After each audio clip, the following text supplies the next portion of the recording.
I shall be telling this with a sigh. Somewhere ages and ages hence, two roads diverged in a wood, and I took the one less traveled by, and that has made all of the difference.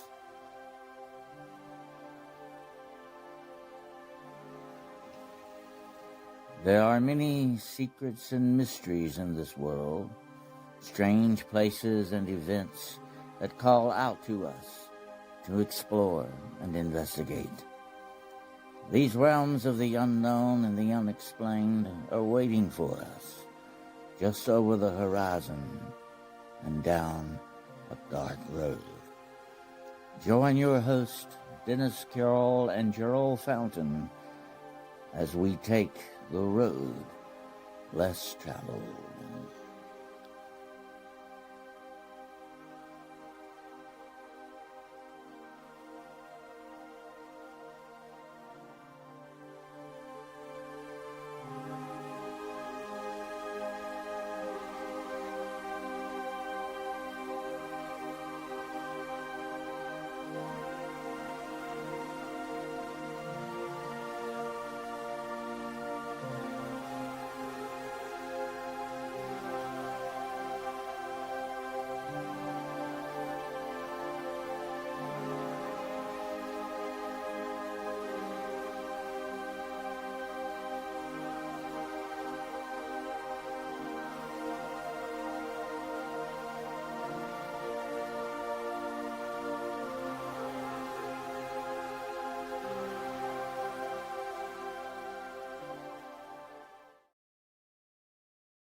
Hello and good evening out there in podcast land, ladies and gentlemen. This is another episode.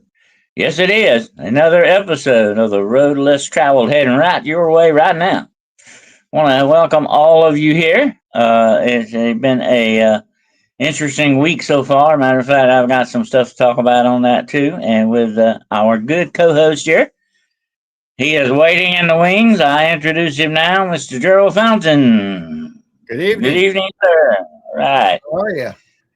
All right, we're putting Gerald out to pasture after this show, folks. Okay, so he didn't say anything about me putting him out to stud there, but I didn't say anything about that. But anyway, I'm still waiting for my gold watch. Yeah, there you go. You know, I was just thinking, Gerald, people really miss the good part of this show. They don't get to hear you and me talk before it starts. Okay. Hey, they're all up there. They're missing out on life. Yeah, they're missing out on watch as many episodes they want. We've been on for over a year or more, haven't we? Yeah. There you go.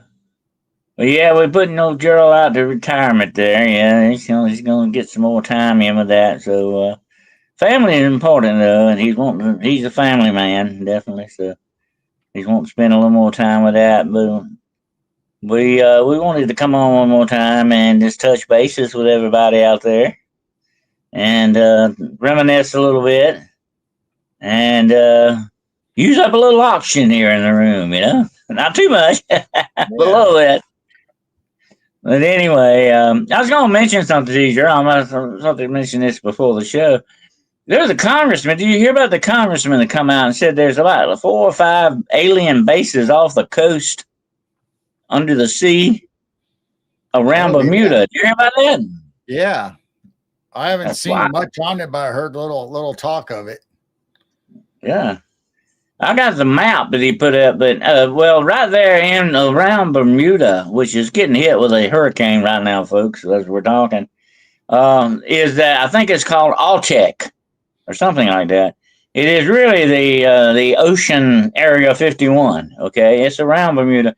If you go up there in a ship, they will stop you. They have use of deadly force. Okay, and it's just like Area 51. So. That makes me very suspicious of that. Makes me wonder, you know, that would be the perfect place for alien bases, definitely. But, you know, we've talked about that before. We won't get into that tonight. That's not what the show's about. But we talked about that before, that wherever you have these, you know, underground bases, and you have, these installations and stuff, there are rumors of alien activity around them. There always are. So that's where that congressman definitely is probably coming from with that.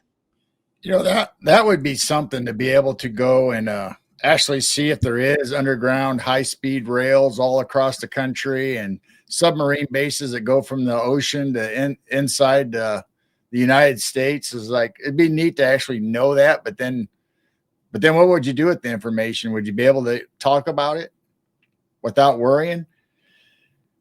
Well, don't worry, Gerald. I'm not going to tell everybody that you're really retiring to join the Secret Space Force. We're going to keep that quiet, okay? You didn't hear anything, folks, okay? But, yeah,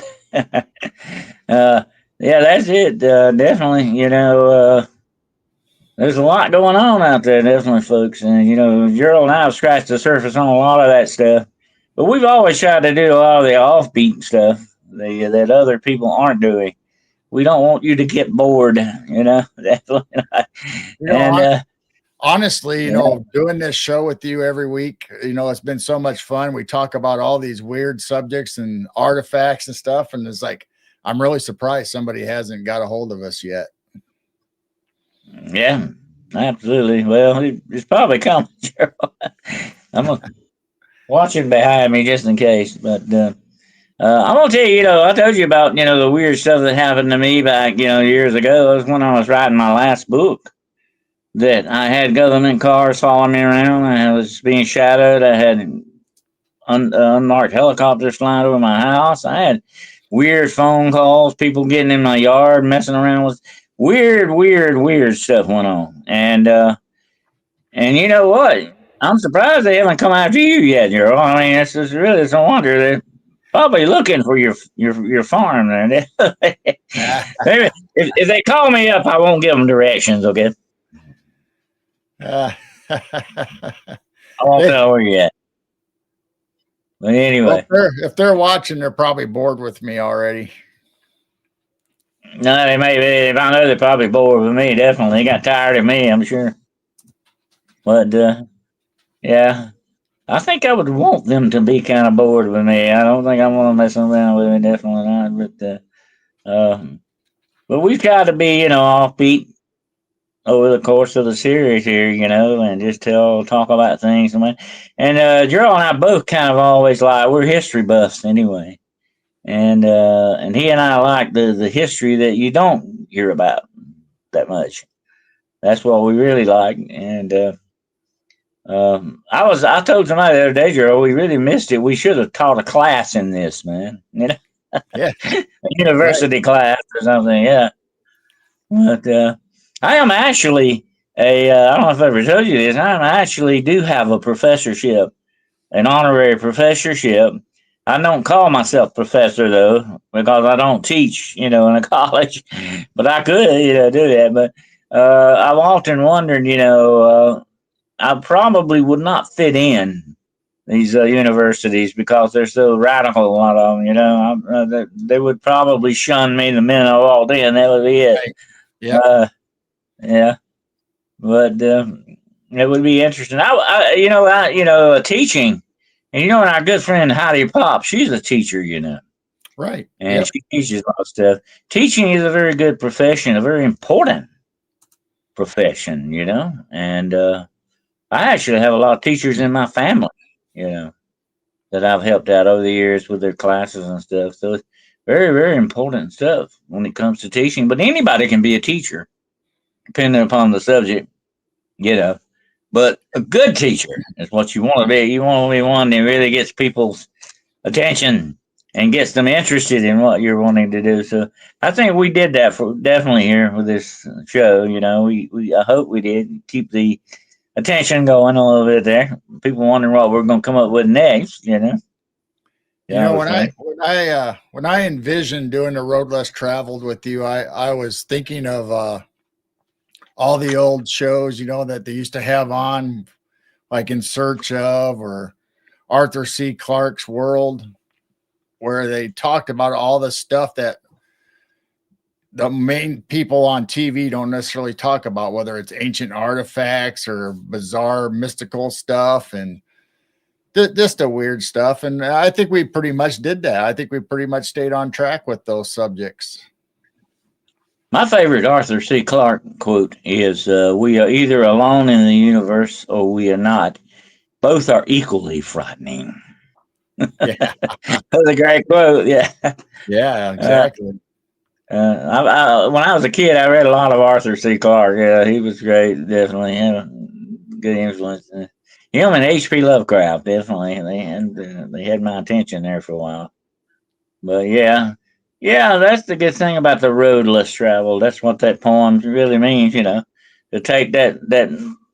He talks about one of them being overgrown and not used, and that's the one he wanted. And you have a more, I think, interesting view of life when you take that road less traveled. The scenery is going to probably be very different anyway. Absolutely. Yep. Thank you, Danette. Mm-hmm. There's Danette and somebody named Shiro. You were familiar with him, Joe? Yeah. Sounds familiar. I just want to Okay. thank Danette for giving a super sticker. Oh, yeah. Yeah, and Wizard Moon and Roger Blair and Freedom Lover and Jose. Well, we getting the full house tonight. Yes, sir.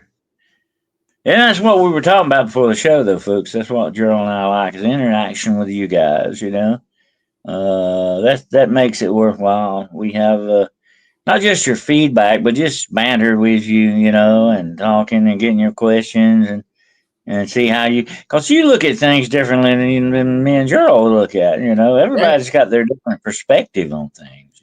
There are so many times when we do our night owl lounge where we hang out, chat, and just talk about stuff. There's so many times that the people in the chat bring up stuff that I would have never thought about, or they bring attention to something like, "Oh yeah, that makes sense. Thank you." They interact so well.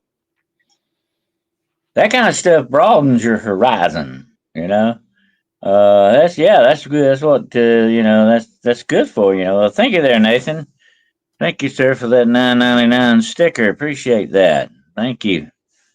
Thank you so much for your support, Nathan. Great guy. Okay. That's good. And as a writer, Gerald, I have to seek a lot of times to see through other people's eyes. How they see things and all that, and especially if it's an evil person, though. If it's the guy you're trying to see through is a serial killer or something, that's never good. But you still got to get that perspective, Right. But and I was telling somebody that the other day, Gerald. After studying, getting deep into some of the serial killer history and stuff like that, I felt like I needed a shower 2 or 3 times there. I felt very dark after that, and some subjects will do you that way. Definitely, folks. Absolutely. I have, and I won't get into that tonight, but I've actually experienced one time a visitation because I was studying something that evidently I got its attention, and that was a very freaky thing, folks. I'll have to tell you about that sometime. But it was a profound experience for me. And it come out of nowhere. Okay. I was not expecting anything like that. So when you go to look into stuff, it depends on how you do it, right, Gerald? I mean, you got to be very careful how you approach it sometimes. The way you approach it. Yeah. Absolutely. Yeah, there's no, I don't necessarily think there's like a book that became written. I mean, there's guidelines you should follow when you do investigations, but I mean, a lot of times you just got to think outside the box, because not every experience is the same. That's true. But that's what I like about reading. I've always been a prolific reader. If you're going to be a good writer, you've got to be a good reader. Okay. That's par for the course. Absolutely. But I've always loved that about reading, and I used to when I was a kid. I'd knock 10 books out a week sometimes. I mean, I was a very prolific reader. And what I experienced with that, like reading the greats like Edgar Allan Poe and all, it's like stepping in a time machine and going back to their period of time and seeing how everything went with that. It's fascinating stuff, folks, Right. And when people tell me, so I don't ever read anything, I thought, what kind of life do you have? Well, you mean you don't ever read anything, you don't know what you're missing, That's like we talked about this before, Gerald, people that say, I don't watch black and white movies. Lord have mercy, what are they missing here, Look what they're not getting to watch. It's, classics. I don't know why people would want to do that. It's crazy. There are so many good movies from the 50s and 60s, or even earlier than that. Some of them are black and white. You can have comedy, you can have paranormal, you can have suspense, murder, gangster movies. I mean, there's just like there is today in movies, but believe it or not, those movies are actually being remade into the new movies, and people don't realize that a lot of times. Go check out the first one. It was a lot better. Oh yeah, absolutely. And a movie is nothing really but like a visual book. Like a comic book in some ways. Comic books were very popular because you not only had a story, but you had pictures to look at. And that helped you. And that's the way a movie is. Although it's moving pictures, that's what it's called. Movies. It's moving pictures. And that is sort of like a book. But here's what I don't like, Jerome. You and I talked about this before. In that respect, it takes a lot of your imagination out. Your imagination can think up a lot more interesting stuff than the movie can show you. I've always liked that by writing. I like to write a story that I don't need to spell everything out for you in it because I want you to use your imagination. And your imagination is a whole lot better than anything I could probably write. You know what I'm saying? So if you can trigger the imagination of people, that's a good thing. That's a very good thing. And people though are being deadened by that, Gerald. They're not exercising their imaginations anymore because everything's being showed. They're getting lazy that way. You know what I'm saying? They're letting these things show them. They're not using their imagination. Absolutely. I want to thank everybody. I want to thank everybody in chat that's saying good things and wishing me well. And you never know. You never know. I might pop back in every once in a while. Dennis might have me come back on once in a while just to hang out. Well, I will bring him back out once in a while, folks, and dust him off. Okay. But anyway, you're not going away forever, right, Gerald? No. There you go. If they really miss me that much, they can always pop over to Midwest Night Watchers. Come on now. There you go. You can find him over there. He is known to live over there once in a while. Definitely be found there. But definitely he's not going any that far away. Absolutely not. I'm reading some of the comments here. Yeah, somebody was a very big comic book collector too. So I was too when I was a kid. I found the classics, and I left the comic books behind for the classics. I kind of grew up. You kind of grow out of the comic books after a while, or you should. If you don't, I gotta wonder about you. Okay, but you still got the key. You got a lot of the kid in you. If you don't, I wouldn't mind reading a good comic book every now and then, but they started recycling the stories. It was the same story over and over and over again. They kind of got boring to me. Monica says you better come back and visit. Okay. She's the Italian princess. She's the Italian princess. You better not get on her bad side, okay? You'll have the mafia. She get the mafia on you. Red Pill says he sees you in the Night Owl Lounge. He says that the Night Owl Lounge is his favorite. Actually, Red Pill says it is. It's fun. It's just great for me and Jane to sit back and interact with the chat, and really, just like we always say on this show, the chat is the channel. They're the ones that run it. They come up with so much stuff and information and what ifs when we talk about subjects. And so we love the Night Owl Lounge too, even though Sunday, our main show, when we have guests to try to present information to everybody, we kind of we do take questions from the chat, but it's not really that interactive with the chat like the Night Owl Lounge is. Yeah, that's the thing about the movies, though. And I like to watch your movies, you got a good taste in movies, brother. And your taste is pretty close to mine, definitely in that. I like those old horror movies the best. Movies like Frankenstein, Dracula, the original, they're like works of art. They really are. Look at the Invisible Man when he pulls those bandages off him. I mean, my gosh, man, it just don't get no better than that. And the thing about the Invisible Man, although he wasn't any stronger than you or me, he doesn't have super strength. He was crazy though. He was just insane, and you couldn't see him. That was the problem. When he didn't want you to see him, that was it. So you can imagine being in a room with a crazy person and you can't see them. That's a bad situation, folks. That's bad. No matter which way you look at it. But these are great. Those are like paintings come to life to me. My mother, Gerald, I don't know if I ever told you about this. My mother, when she was a little girl, she saw the original Frankenstein in theater, and they were just blown away. But they had never seen anything like that. I mean, they just blew them away, And she said people were passing out in the theater. Wow.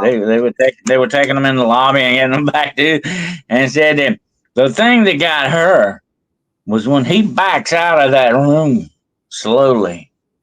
The monster, he backs out and slowly turns. That's planned for that, folks. Okay, yeah. He is letting you have the shock of it very slowly, but enough to really be a good shock for you. And they had never seen it. They had never experienced anything like that, There's all kinds of movies like that. I mean, the Phantom of the Opera, when it first came out, you never saw him till that one scene where he actually takes his mask off and turns toward you. And, in the Tingler with that's what I was talking about earlier. You don't paint the picture too much. Let them use their imagination, and then bring it on. They kill a lot of movies like that nowadays. Too much special effects. I have actually watched movies. I used to review them a lot on Paranormal Point of View, and I still do once in a while. But there's just not been that many good ones here lately, folks. But anyway, I have watched some, and I'm sitting there going, "What did I just go through here? I can't even remember it. It was just and that was it, And I'm going, "What happened to the storyline? What about the characters? Where's the plot at? All I saw was a bunch of explosions. Okay, is that entertainment nowadays? Is that what we've come to? It's crazy. And some of the premieres of the Tingler, they used to. They had little volts of electricity in the seat when the Tingler came out, but they had to stop because people were actually having physical trauma just from the shock of the movie. It wasn't from the electricity to the seats because they didn't hardly give them anything. Just a little shock, just almost like static electricity. But that was enough. That and the suspense of the movie. They were hauling people out. They were passing out and fainting and.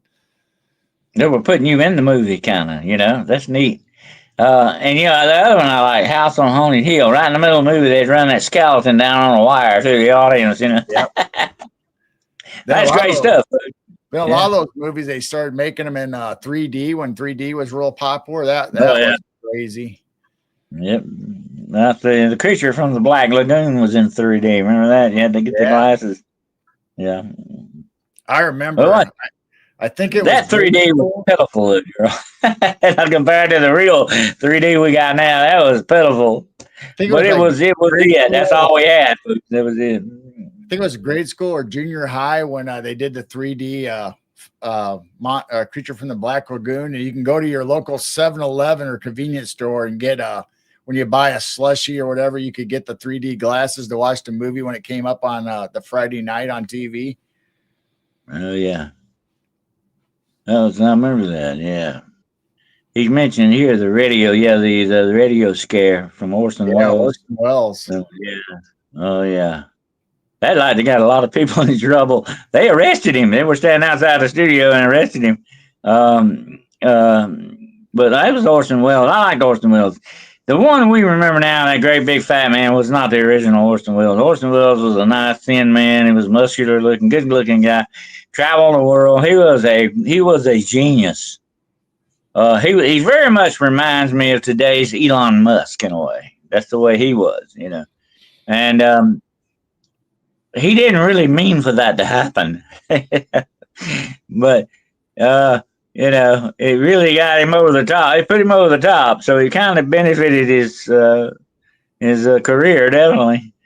Uh, but yeah, that was interesting, and they had to write a law just for that, so that you had to stop the play every now and then, and let people know this is not real. Okay, this is not made up. I love the Lord of the Rings. Oh yeah, Lord of the Rings, some of the best movies made here recently. I tried to get Gerald to run all of them, but he doesn't want to get sued. Anyway, Yeah, I gotta watch that. I don't want to play too I current. love Lord of the Rings. Have you ever seen Lord of the Rings, Gerald? Oh yeah, we've watched them all. We've even went to the theater to watch them. Yeah, I love them. I love all of them. Yeah, great. I'll tell you why they're good. They stick to the book. They stick to the way it was written, meant to be.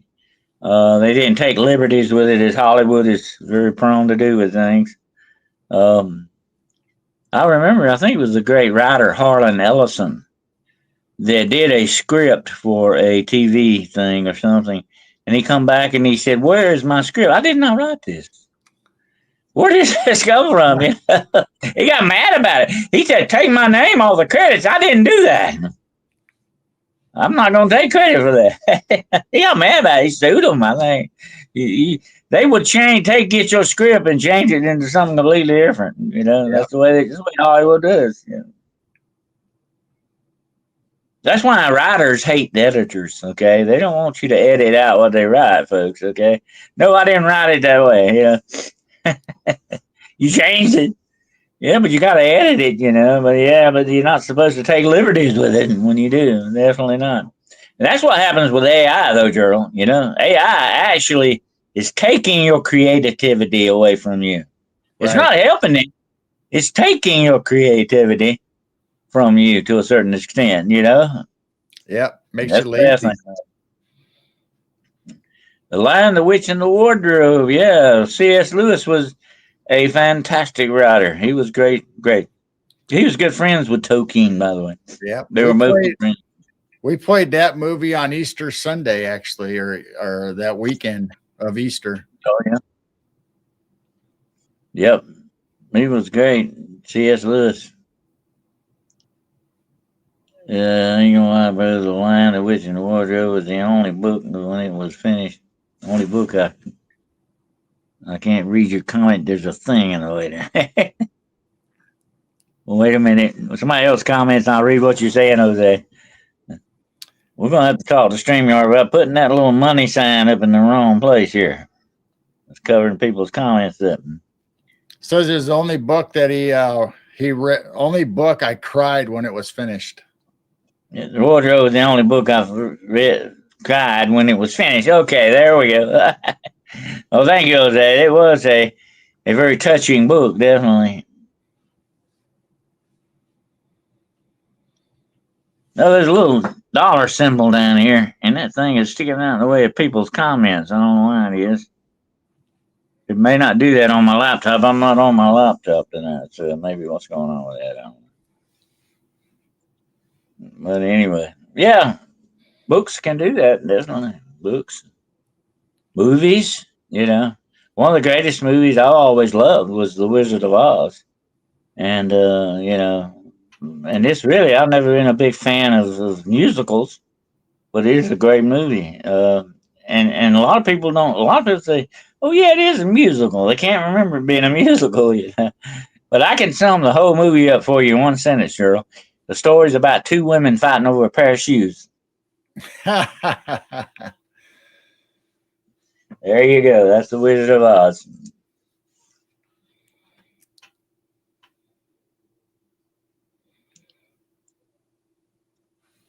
But anyway, my dad always had those books to me and my siblings when we were children. Yeah, great reads. Yeah, definitely.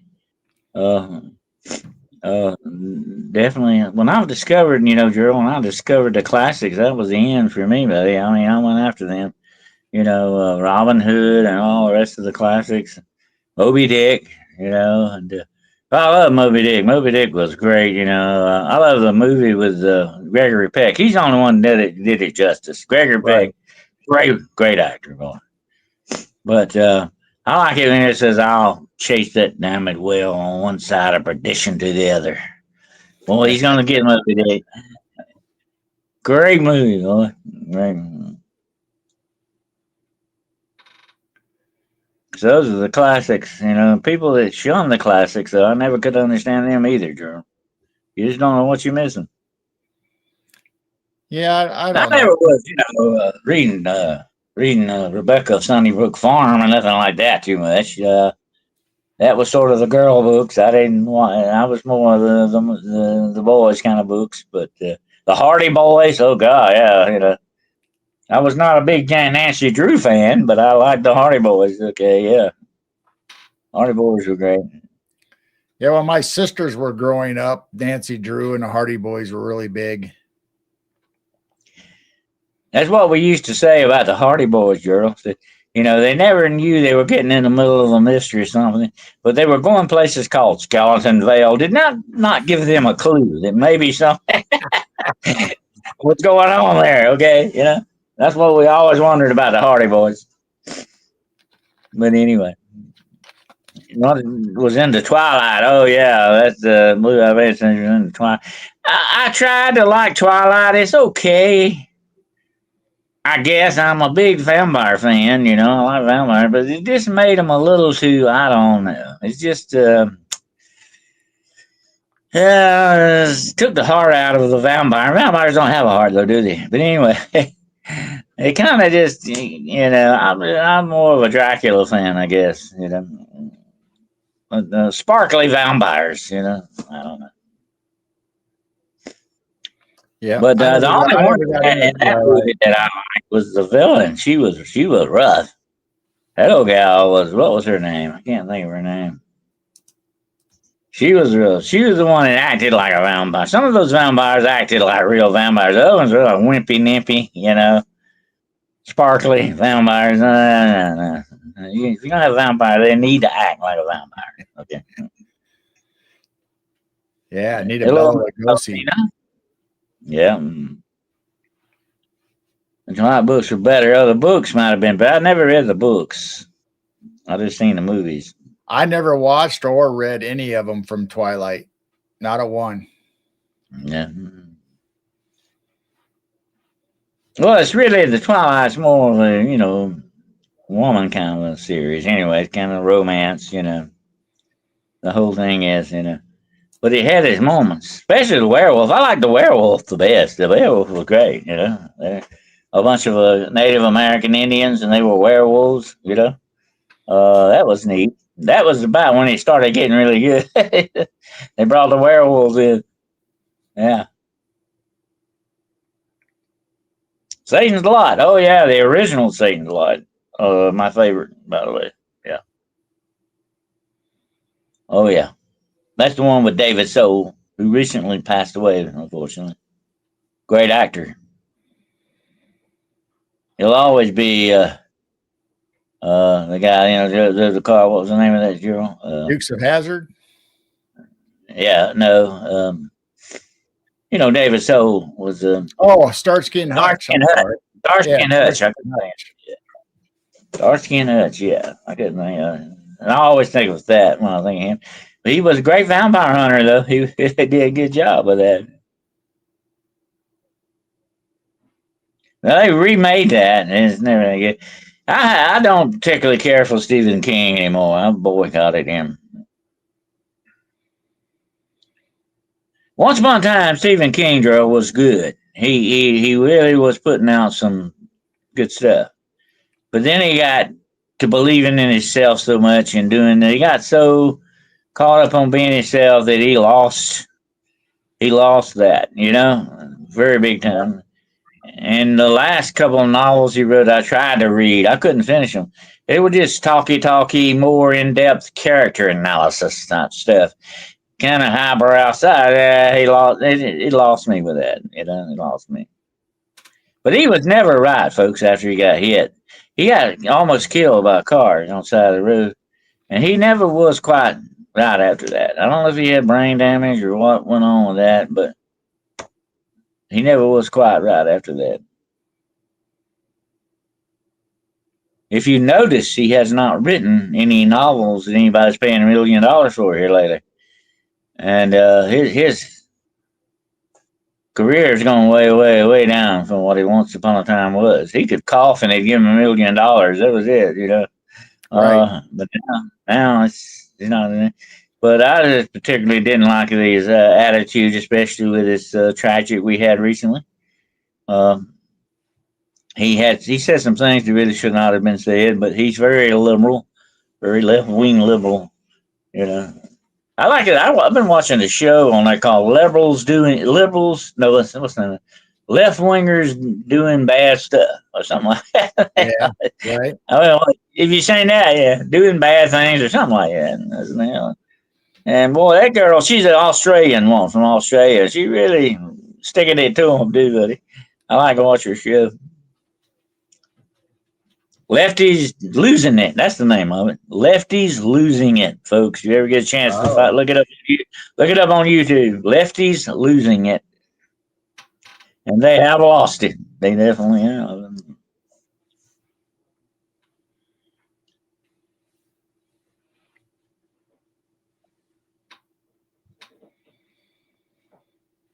Oh, you watch her all the time, pretty much. She's good. She really got like her. She got a good sense of humor too. Yeah, she's really funny. She cuts them up, boy. She'll do it. She'll cut them up one side down the other, girl.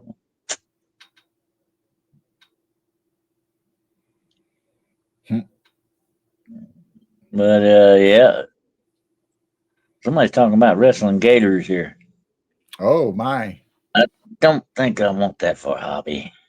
You might lose some valuable body parts doing that. Now me and my friend went to Florida because he was getting married or whatever. So we went and visited his sister. And when we were in Florida, we stopped at one of them gator ranches, and basically their mouths were all rubber band shut. So you sat on them and took a picture. That's all we got to do. We didn't actually get to wrestle any but it was still kind of weird sitting on top of this great big giant alligator. Well, that's all, guy, Gerald. One time, I'd love for you to see this. And it's not a good thing to see, folks, okay? But this guy, what he would do, he had a gator farm. He would open the gator's mouth and stick his head in it.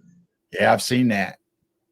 Yeah, and one day, a drop of sweat fell on the inside. Gators are very sensitive on the inside of their mouth. One little grain of sand, boy, they slam shut. That's it. They automatically close their mouth. And a little drop of sweat fell on him down in that gator, and that gator went right there on his head, buddy. It took 5 men to get that gator off of that guy. And then he had holes on all the way around his head, man. That's all. I bet he don't do that anymore. I would hope not. That was kind of a stupid thing to do. Blue-eyed said he can set me up. I don't know if I'd want to wrestle a gator or not. I don't know. Maybe in my younger years I would have. I've been around gators myself, and you got to be very careful. They move incredibly fast, Gerald. You ever notice that? You always think they're slow moving. Oh, I can get away from them. No, ma'am. They can be on you before you can spit. When we went to Louisiana, we were out in one of the small parishes, and we stayed with some friends of ours, and they had a little. It was a big slope going down in the water, so you're really high up. So they had a stick with a hook on it and put chicken parts on it and hang it over. That old gator would come up and grab that chicken. They will, if you're not careful, pull you down in there. I've seen that happen one time. You got to be careful with that. They can be vicious. Those suckers, they lived at the feet of dinosaurs. They've been around that long, folks. They're not dumb. They're not. You don't stay around that long, girl, if you're dumb. No. I saw something today, folks. I think I was going to share it with you. I was going to share it with Gerald here. It had a picture of our favorite girl, AOC, smiling, and it said, "There's stupid, and then there's AOC stupid." Oh, I like that one. That's great. Okay, I gotta get that picture. There's stupid, and then there's AOC stupid. I guess there's a different level, right, Jerome? yeah, I guess so. Nathan says, I've been in a kayak right next to a lot of them Hillsborough River. They gators ran off me. I always wanted a sign that you see them all over Florida. Beware, gators, do not swim. Yeah. I always like that story they tell in Australia about the guy, that's going to get in the water. Are there crocodiles in here? And he said no. So he gets in the water. He says, nah, the sharks ate them all up. Sharks. That's what you got to watch out for, folks.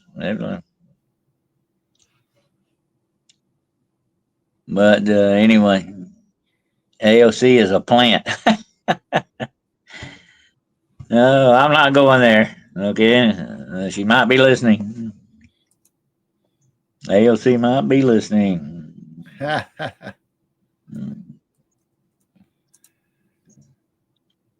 I wouldn't want to swim next to him. No, that's not a good idea. Tarzan can tell you all about that, right, Drew? That's right. Tarzan was always getting in a battle with them things in the river there, killing them with his knife. He was a crocodile killer. That's what we were saying that the other day. We like that movie Crocodile Dundee. Before Crocodile Dundee, though, there was Tarzan. Okay, don't forget that. That's right. King Tarzan of the jungle. Yeah.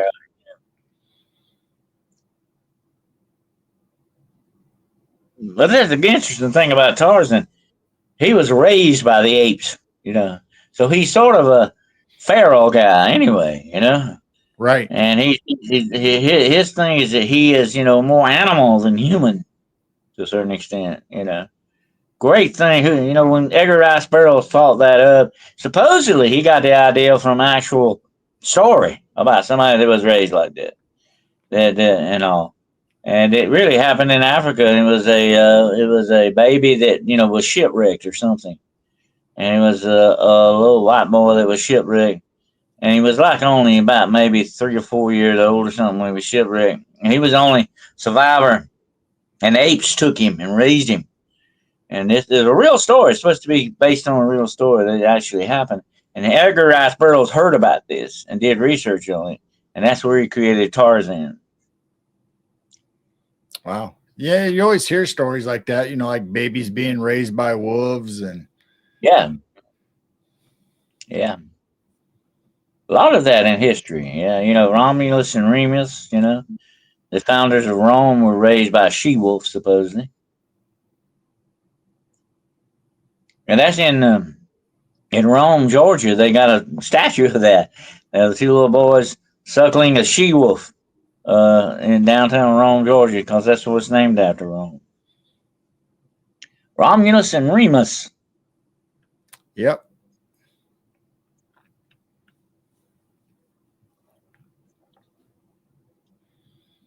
Which we ought to play that game 10 Steps to Star Trek, because Romulus actually was the inspiration for the Romulans. Okay. In Star Trek. Everything's supposed to be connected to Star Trek, folks, so they say.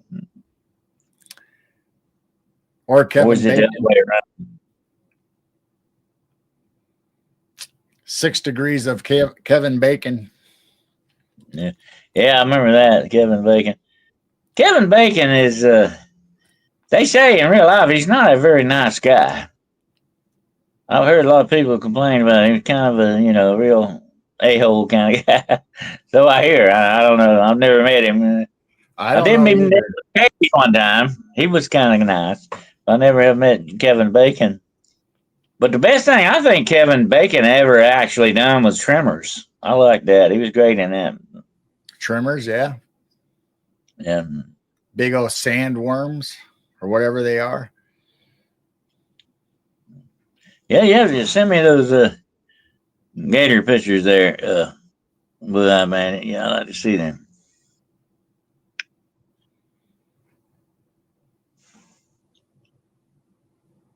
Gators is something else, you know. I got a pair of cowboy boots, Gerald. I don't know if I ever told you about this. I got a pair of cowboy boots made out of sea snake skin. You know, sea snakes are the most dangerous snakes in the world, by the way. Whoa. And it's black sea snake skin. Great boots, but they don't make boots like that anymore. I never wore them a whole lot because I didn't want to wear them out. They were kind of expensive. So I do have some cowboy boots and a cowboy hat. Does that make me a cowboy, Gerald? Oh. Nope, I ain't got a horse. Gotta have a horse. Uh-oh, there Joanne said I tuned in, saw the sand moving, and switched that movie off. Yeah, yeah, that would be rather worrisome, definitely. I don't like it. I have been in situations where the ground moves, and I don't like that. That's not good. Okay, no, I don't. I never was good with earthquakes. When you ever experience an earthquake, the number one thing about that is, to me, is you can't trust nature anymore. That's it. You're sort of in put it at a very big disadvantage in that situation. Yeah. Before me and Jane were married, I lived shortly in another town. And one night I was laying in bed. It was a 2-story house, laying in bed, and it felt like a car had hit my brick foundation of my house. And I got up and checked out because I swore there would have been a car crashed through my living room. But it ended up being a tremor from one of the earthquakes here in Illinois, not too far away from where I live. Oh yeah, yeah. It felt like a car hit my house. That's very strong. Yeah, they will shake your foundation, buddy. Earthquake, like I said, it puts you at a disadvantage where you just can't trust the earth you're standing on anymore. You're sort of at a very disadvantage. It can be scary, definitely. Yeah. Absolutely. I bet that woke you up in a hurry, though, didn't it? Oh, it did. I was sound asleep, and it woke me up instantly.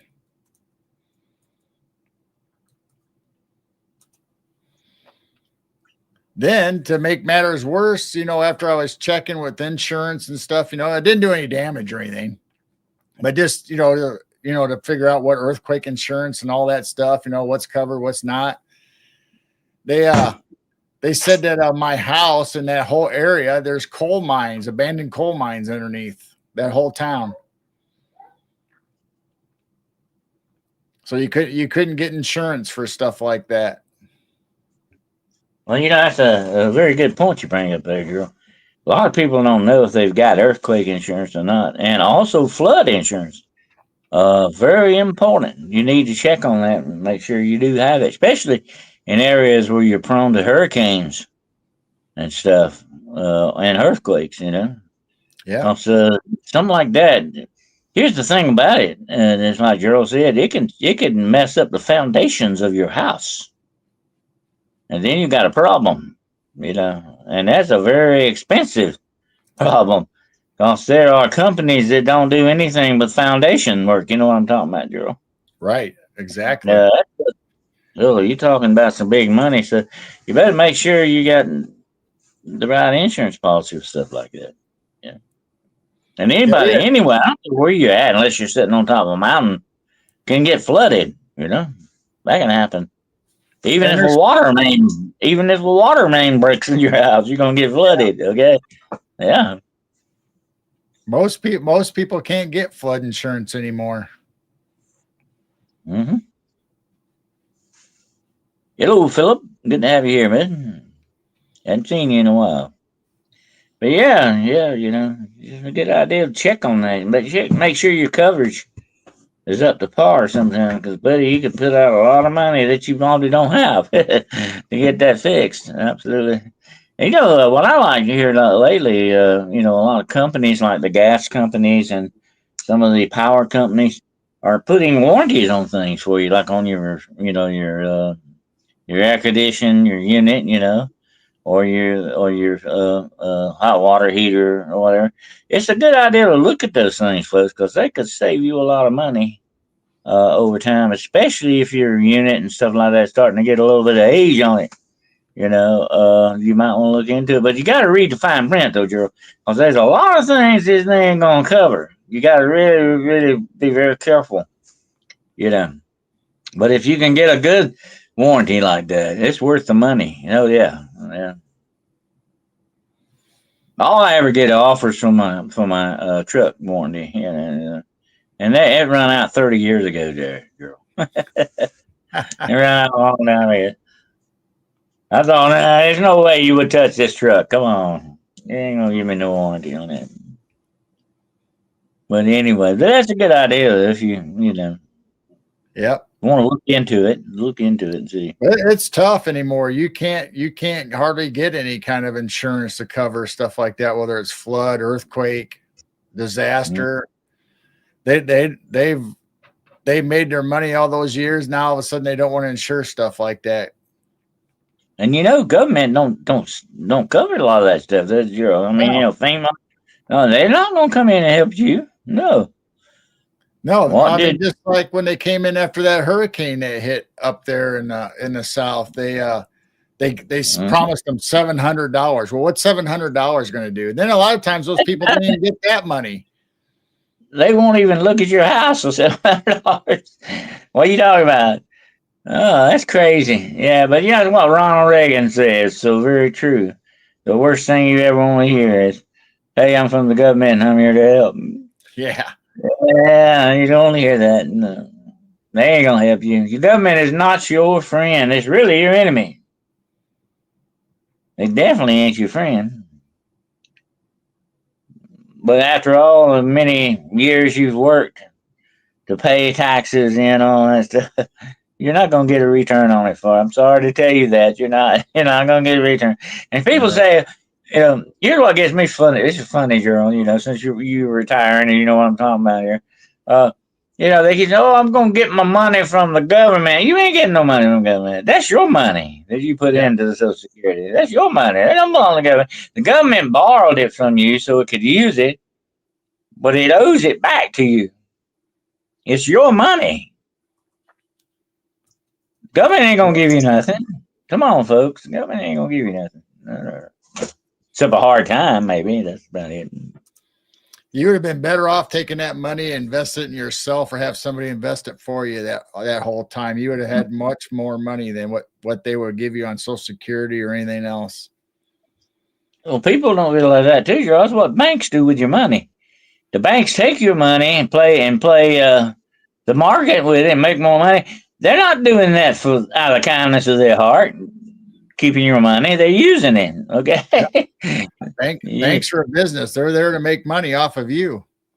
Yeah. And you don't get none of it. You don't get none of it. That's it.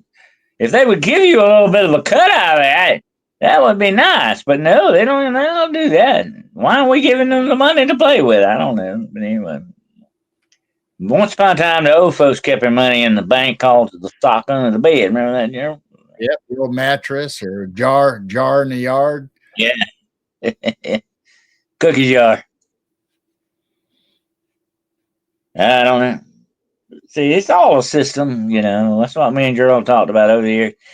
That's the real matrix. It's not a computer program. It's not alien thing. It's the system, folks. That's what it is. That's the real matrix, and you're born into it. You have chains of slavery on you from the minute of your birth to the day you die. And then even after that, they won't get something. Okay? Yeah, that's the way it works. There is no true freedom in this world. It's an illusion. Okay, folks? It's an illusion. They want you to think that. But that's part of the system. There's Monica. Where does SSI money come from? Don't the government pay that? Well, yeah, but your whole life while you work, you pay into the SSI, and then they invest that money into the stock market, and then you get a percentage of the return. So you don't get the full value of what your money made over all those years. You just get a percentage. Then you're not even guaranteed that. And that's what we were talking about the other day. I think me and you were talking about that, Drew. in that summer of love with the George Floyd riots, when they burnt everything down, burnt cars, killed people, and all that. Do you know who paid for that, Gerald? We did. We did. We paid for every bit of that, and yet they got away with it scot free.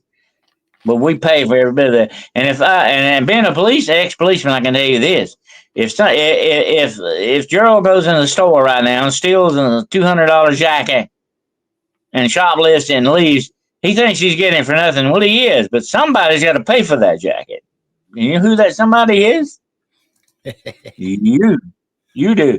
Because the guy that owns the store ain't going to take that $200 loss. He can't. Nope. He can't stay in business. He's going to jack up prices to pay for that jacket that Gerald got. Gerald, why'd you do that?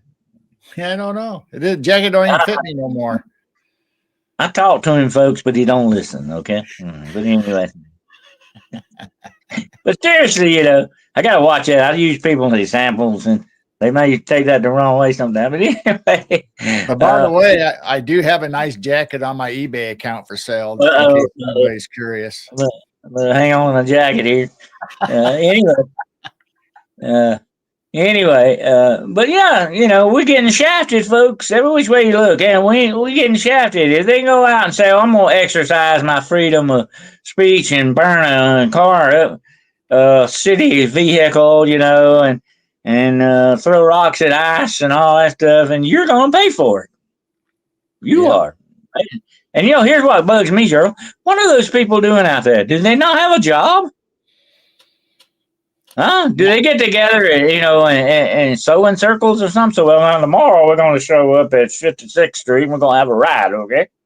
You know, are they doing this? I want to know. Are they got some kind of underground network going on here or what? Yeah. But why do they not have jobs to go to? I'm calling a boss, so I'm gonna be off tomorrow, sir. I got a ride I gotta go to. Okay. Well, believe it or not, they're being paid one way or another. Yeah, somebody's paying for every bit of it, Gerald. Guarantee you that, buddy. And now let me tell you something, okay? If you pay me for my freedom of expression, that makes me a what? Attention whore. Because I'm getting paid for it. Do you understand, folks? This is not what our founding fathers wrote that for. No matter which way you look at it. That's the old word is bastardization. You're bastardizing something here, okay? You're taking it and getting money for it. That's not right. That's not what they intended that to be for. But people like George Soros and all them, they're paying for. I've seen them, Gerald. I know you've seen it. Delivered pallets of cement blocks so they can break them up and throw them at cops. Yep. And they delivered sledgehammers so they could break the curbs up and throw the pieces at the cops. Who bought the sledgehammers, Gerald? I didn't. Did you? Probably did one way or another. It's probably our money somehow. Absolutely. It's all about money and power. That's what it's all about. Money is power and power is money, right, Gerald? That's right. But meanwhile, you, the little peon, and there's a reason why they call you peon, but I'm not going there, okay? You, the little peon, you get watered down every chance you look at it. Every which way you go, you're going to be the one that pays for it. You work hard and break your back, sacrifice your time and effort so that you can give your money to that bunch of clowns. Yeah, there was an old saying a long time ago from one of the wealthy behind the scenes people. They said there are two types of people in this world: those that I control and those that don't realize I control them. That's very true, girl. Very true. No truer words have you said, my friend. That is very true. That's what's going on. That's the system, folks. And you're caught right in the middle of it. Hey, howdy, Pop. Good to have you here, dear. And it's true, you know, it's true. But I don't know. They get away with it. They get away with it. Until we speak up and say enough is enough is enough, they're going to get away with it, you know? Yeah. Well, I believe, I told this to somebody the other day, really, I mean, I'm not trying to be Debbie Downer here, okay? But we are really already in the middle of a civil war here, folks. We really are. I don't know if anybody really realizes it. I call it a secret civil war. It ain't secret anymore, though. It's not secret anymore. It's come out now. But we really are. You got a certain faction in this country that are willing to kill you for what they believe in. What do you call that? What else is the name for that, girl? A civil war. That's what it is. Yeah. It's like the original one that was fought with the North and the South. They were ready to kill each other, and they did. These people are ready to do it too.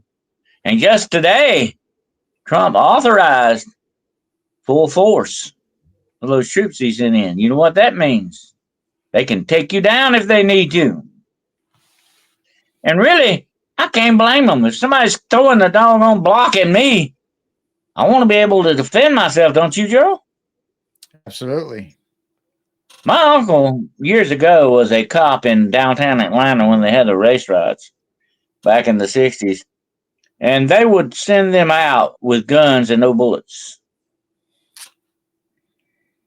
My uncle got knocked down with a brick, by the way. Somebody threw a brick and hit him, knocked down. The only thing that kept him getting hurt real bad happened to have a plastic bottle of aspirin in his pocket. He got knocked down and my uncle said, that's enough. You know, either you send us out there and we'll be able to defend ourselves instead of putting on a show. That's all it was, a show, you know. And he said, and we needed to, defend ourselves. And then they come out, listen to this, Joe. My uncle thought this was crazy. They came out with a riot vehicle, okay? And this had, armor on it and all that. It was a badass looking thing, boy, you know. And my uncle said, look at that. On the outside, there's a gas tank. All you got to do is stick a rag in it, you know. That's it. And whoever designed that did not know what they were doing. You got some crazy engineers in this world, but anyway.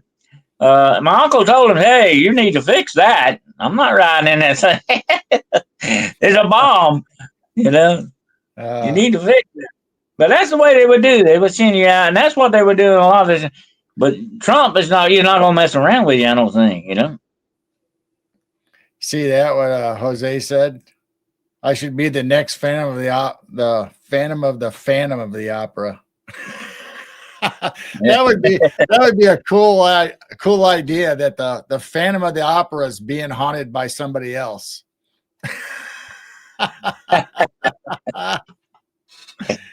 There you go. How would you like to be a ghost and being haunted by somebody else, terrorizing a ghost? I like that. I've always wanted to go seriously and see the Broadway Phantom of the Opera. That looks like great song, great music, and I would love to see that. Definitely, I love that. Yeah, music of the night and all that. That's great stuff. There's a real good one on YouTube you can watch, Phantom of the Opera, where they have the music and great actors. It was like a Broadway yeah, play that did it really well. Yeah, that sticks to the Broadway play. I've seen that. Great movie. And at the very end, remember he leaves a rose on that grave there, you know. And oh, it's great movie. Yeah, I love that. That's a great movie. I think, I'm not mistaken, I think that was on YouTube not long ago. You could watch it on YouTube, I think. Yeah. I hadn't seen that in a while. I was in junior high. There was it was like, I don't know if it was a Phantom of the Opera, but it was like a Phantom of the Opera. It was a black and white, and I think it was like a 50s movie, somewhere 40s, 50s, and it had a character, an actor that I like, but I can't remember his name. I can see his face. But it was basically he was a music composer. It wasn't necessarily the Phantom of the Opera, but it was just like that. He was a composer, and he kept going to these just distribution music places, writing songs for them, and they kept rejecting them. And then one time he came in drunk, all mad, and he got acid or something thrown on his face, and he dove into the river and went and lived in the sewers, and that's how he kind of became the Phantom of the Opera type guy. But I can't remember the name of the movie, and I can't find it anywhere. And I distinctly remember it. Yeah, it's not the one with the guy that played Invisible Man. Is that the one with the guy that played the Invisible Man was in? You know, he did a great job with the Phantom of the Opera. I don't know. I keep looking for it for the guy. I think I remember being the actor, and I keep looking for it online, and I can't find it. I'll try to look that up. Anyway, that's great. But the original Phantom actually let's see, who was that played in? I know his name and I can't think of it. Very famous actor. He did a great job with it, but it wasn't a musical or anything. That's what we were talking about earlier was a musical.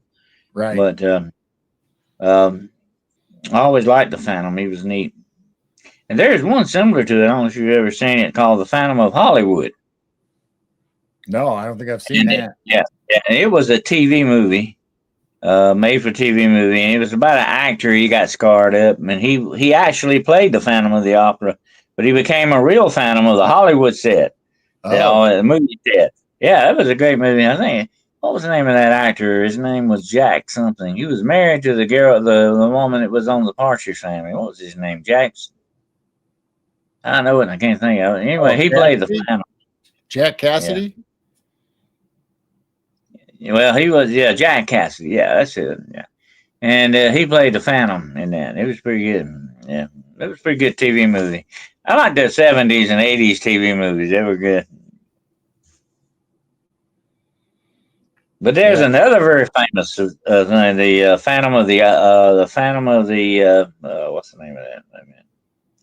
It's a rock opera. It's a rock opera. The Phantom of the oh god, I can't think of the name of it. But anyway, it's a rock opera, kind of like the Phantom of the Opera, a slightly different story. But in the story, the record producer actually has sold his soul to the devil, and he traps the Phantom into doing stuff for him and being his lackey or whatever. Okay, it's pretty good. It's a rock opera. It's kind of pretty good. It's comedy. It's got more comedy in it, anything else. Phantom of the Paradise. I couldn't think of it. It was the theater was called the Paradise Theater, and he was the Phantom of the Paradise. That was pretty good. It's a pretty good movie. Wow. Yeah. I remember the name of the record producer's record company was called Dead Bird. It had a dead bird on the picture. That was the name of his record company. Yeah. But the Phantom of the Paradise, he wore a mask like a helmet, looked kind of like a bird face. Oh. He was bad looking dude. Yeah. Phantom of the Paradise. Yeah. That was a good movie. Very good. A lot of good movies. The Phantom girl is like all the other monsters of Universal. He just wanted a girlfriend. That was his problem. He just wanted a girlfriend. Yeah. That's it. I always liked the Shadow. That's kind of like the Phantom. I always liked the Shadow. The Shadow knows. Yeah, the Shadow knows. Who knows what evil lurks in the hearts of men? The Shadow knows. That laugh would get you, boy. That was neat. Yeah, it would. Yeah. Orson Welles did this voice on that, by the way. Oh. Yeah. When I was working the late shift, I had like an hour drive, and I could pick up a Chicago, Illinois AM radio station that would play The Shadow and all these old movies or radio shows. So it was awesome driving home and listening to The Shadow and all the suspense. I remember back in the 70s, or early 80s, that made a comeback. The radio stations would start playing. I enjoyed the heck out of that stuff. It was like the Inner Sanctum, and they would tell ghost stories, and it was great stuff. You talk about using your imagination. You had to have imagination to listen to the radio program, but and they had the Lone Ranger and How Gun Will Travel. All those things played over again on the radio, and then you and I, I'm sure we remember Paul Harvey. He was great too on the rest of the story. But I remember before the radio shows, Paul Harvey would come on. After he went off, they'd play the old radio shows. Great stuff, buddy. Great stuff. We were. I was like Paul Harvey. When we talked about Louisiana when we went there, and I was driving. Me and Jane were taking turns driving, and Jane and the kids were sleeping. And I turned on the AM radio to see what I can find, in Louisiana or on a trip to Louisiana. And I found a radio show, a play. And it was about Buccaneers and pirates battling it out, So I turned the volume down just enough so I could hear the voices without waking everybody else up. Then all of a sudden they got to the ship battle, and all of a sudden cannons and everything. I mean, it was loud. It scared me because it was like the middle of the night driving, just listening to the story, and all of a sudden, boom, and everybody in the car woke up. What's going on here? What's going on? I tell you what, the special effects could be very loud, man. They can be very loud. Yeah, they were louder than the dialogue, definitely. Yeah. That sounds like a good one there. A bunch of pirate things. I love pirates. I listened to the whole thing. That's what I said. I was telling you that before the show. I'd love to take you down to the battery in Charleston and let you see where the pirates were hung. I like pirates; they were neat. But definitely, I've always liked pirate movies. I tell you, the best one of all was the one that what's his name? He actually did a movie here in this town I live in. Burt Lancaster. He was the best pirate, boy. And Errol Flynn, of course, was great. Errol Flynn. I used to watch Errol Flynn movies all the time. Oh, yeah. Errol Flynn was good. Errol Flynn died when he was, 57? 57 on his 15-foot yacht with a 16-year-old girlfriend. Oh. That's the way he went out. But I don't know about all that, but he played a good Robin Hood.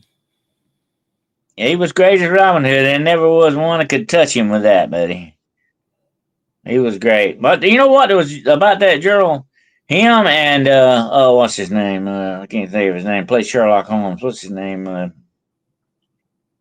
Rathbone? Yeah, Basil Rathbone. They were actually sword fighting. They both knew how to do it. Wow. They were actually really sword fighting. Oh, they wasn't cutting each other up or nothing, you know what I'm saying? But they were actually sword fighting, and they would hurt each other once in a while. But they were really good. They knew how to fence, and they knew how to do it, buddy. Wow. That's what made it look so good. They were actually doing the stuff.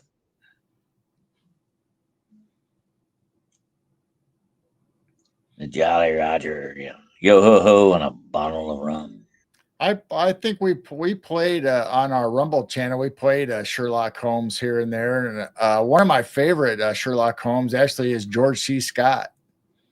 I like that one where he thought he was Sherlock Holmes. Remember that movie that was on TV? He is actually one of my favorite actors. I love George C. Scott. He did Scrooge. He did an excellent Scrooge, man. He did that. That's a good one you could play for Christmas, maybe. I love that one. George C. Scott was excellent. He did a great Sherlock Holmes. He did one. He did a lot of horror movies. A lot of people don't know that. Yeah. But he did some good horror movies. Yeah. He was a great actor. Yeah. He'll always be Patton, though. He had him down bad. Patton was just epic. Yeah. My father back in World War II actually saw Patton. And my father said he was shorter than he thought. He thought he was taller. When he saw him, he was short. That's what my father told me anyway. But I always thought about that. He was one of those people like bigger than life. So you think they're taller, I guess. Bigger than they are. You see them. But they've always been, talk. I think we talked about that one time, Gerald, that Patton may have been assassinated, murdered. Yeah, we brought that up during the show. Yep. Yeah. I think that was on our mystery cars and bizarre car accidents. Yeah. Mm-hmm. Very bizarre. James the thing about Patton, folks, he wanted to rearm the Germans and go after the Russians. And if he had done that, we might not have a whole lot of problems in the world today, okay? But they wouldn't let him do it. He said he didn't want to quit fighting. That's what it was. Because he said, I'm a soldier. I want to die a soldier. And a soldier fights. That's what a soldier does. But my favorite Pattonism is when he told his men, said, your job is not to die for your country. It's to make that other SOB die for his. That's Patton. Definitely. That's him. Absolutely. But the folks, back the soldiers, some of them that criticized him called him old blood and guts. You know, Yeah. his blood, our guts. Some of them didn't like him. He was pushing his men, though. That's what it was. He was pushing his men real hard to do things because they were shafting him all the time, political wise. You know, they wanted to. I think it was one time where he was wanting to get into Italy, and they wanted the British to take it first because it was politics. All it was. Ike was playing politics with and he said, "No, I'm gonna beat that. You know what? To it. I'm going in. I'm gonna take it." And he got in trouble for that. See, because I didn't want him to do that, And Bradley come back. Bradley come back and said, and told him, said, Patton, what we're gonna do with you? Do you know what you know? Ike is mad, okay, like that. You wasn't supposed to do that, But and he told him, he said, I'm a soldier. I fight. That's what I do. I'm a soldier. You don't send me to a battle and not use me. Right. He couldn't understand. Patton couldn't understand the politics, and that may be what got him killed in the end. He didn't play politics. He wasn't a politician. Eisenhower, that's how he became president. He was a politician. Although he was a general, he was still a politician, Yep.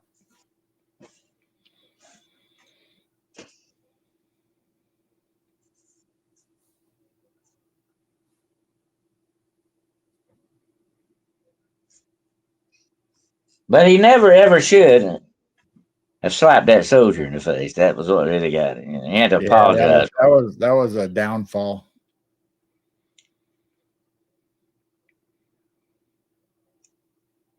Yeah, really did him in there, definitely. Well, let's spend the last part of the show talking to chat, Dennis. Let's see what they got to say before we end this show tonight. Yeah, it's getting the old clock on the wall just fell off the wall, I think, and yeah, that's what Johnny Carson used to say. Anyway, I remember Johnny Carson. Johnny Carson was good. I think the thing about Johnny Carson, he didn't get in politics a whole lot. He was just funny. He was a real comedian. But that was Johnny Carson and all that. But anyway, let's see. Any more questions here? Yeah, I think we pretty well clued out on that. George Harrison was your favorite Beatle, huh? Okay.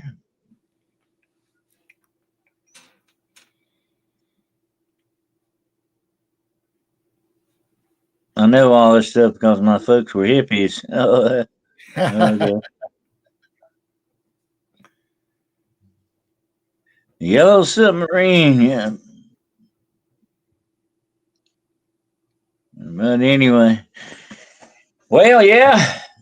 Secret Space Force game is our loss, but we're going to turn it over here to you a few minutes here, Gerald. Anything you want to say about it? Announcements you want to make? Whatever you. Floor is yours, sir. I just want to tell everybody thank you so much in chat. You've been very kind tonight and wishing me well, and I really appreciate all you guys that show up and hang out with us, and all your comments are fantastic. It's just been great being here, and I do enjoy it. But it's just time to spend some time with family and get stuff done, and kind of relax a little bit. Not too much, but just a little bit. Kind of take a little bit of the load off. But I've enjoyed you guys, and thank you very much. And I love you all. And I hope to see you over on our channel if you want to come over to Midwest Night Watchers and still show up to Dennis's channel for his nights, and we can all share. I think there's enough to go around. That's great, Gerald. We really appreciate you, my friend. Absolutely. And you have been a terrific co-host. I couldn't have picked a better one, I don't think, than you. So you have been great all this time. Absolutely. And I'm going to tell you something, you're very right. You get to a certain age, my friend, time is no longer on your side. You're working against time. Time becomes much more precious in many ways. than it was before, because actually we are running out of it, folks. Unfortunately, hopefully we put that off as long as possible, but we are running out of it, and we are burning time. I forget what poet said that once. Time is a fire that we burn. And that's very true. We are burning those fires. And I don't, that one bit that, time is so very important to all of us, Cheryl, absolutely. And we hope you have a great time doing what you enjoy doing. And of course, you're always welcome back here, my friend. You know that. Yep. And it goes without saying, but I'll say it anyway. Okay. So definitely, you're always welcome back anytime you want to come back. You want to get on here and rant about something, I'll turn it over to you too. If you want to do that, whatever the situation is, you, like all the rest of them out there, and I made that promise many, years back when I started all this. You will always have a voice here. Okay. It's not good when you take people's voice away from them. When you try to, as they call it nowadays, the council culture. When you're trying to counsel people out, shut them up, even kill people to shut them up. That's not a good thing, folks. No. Our Creator has given us certain rights, and one of those rights is that you have a voice, definitely. And we always want that. Gerald and I have always stood up for that you would always have a voice here. And that has been very important to us. And we appreciate you all so very much for being with us and showing us, Gerald and me, the support you have over all this time and all that. And I will be back probably in a week or so with a secret co-host. We'll see what happens then. But I appreciate you, Gerald, so very much, my friend. I've always called you my brother from another mother, and I definitely feel that way. And you're always going to be welcome here. If ever I can do anything for you, you know where I'm at, and you don't have to even ask. Okay, so there you go. You can even slip it in on a note if you want to. Whatever the situation, I'm always here for you, brother. You know that, and we will always be connected. All right. Yep, Don't forget absolutely. that. And you're going to always be part of my network. I mention a lot of people when we do the shows and all that. They're part of the network. And I think it's so wonderful that we can do that, not fight against each other, not push against you. This is not about competition. This is cooperation and cohesiveness, And that's the way Gerald and I definitely have always looked at it. And that's the way we want it, definitely. And so we have our network. So Gerald's going to always be in the network. Definitely about that. Don't That's worry right. about I mean, that. we always stay in touch. We talk to each other during the week and stuff. And I'll still show up in chats as much as I can. I mean, I won't promise I'll be in every chat. Me and Jane might be out with the kids or picking apples or taking care of animals or whatever the case may be. But we'll try to be here and chat just like we always are. So you guys will see us still in chat, hopefully. Well, it's good, Gerald, to know that I got you back there as backup, brother. Okay. So, and you got me the same way. Okay. Don't forget that. It's very true that we got each other's back, and we always will have. So, but I appreciate you, my dear friend, so very much for what you've done for the show, the sacrifices you've made, the research you've done. You're an excellent researcher, by the way, and I'm proud to call you a colleague. Okay. I appreciate you very much, and I appreciate all you've done for hunting the shadows. And I'm there for Midwest Night Watchers all the time, wherever it is. I feel like my network people are sort of my channel too. That's the way I look at it. With my support.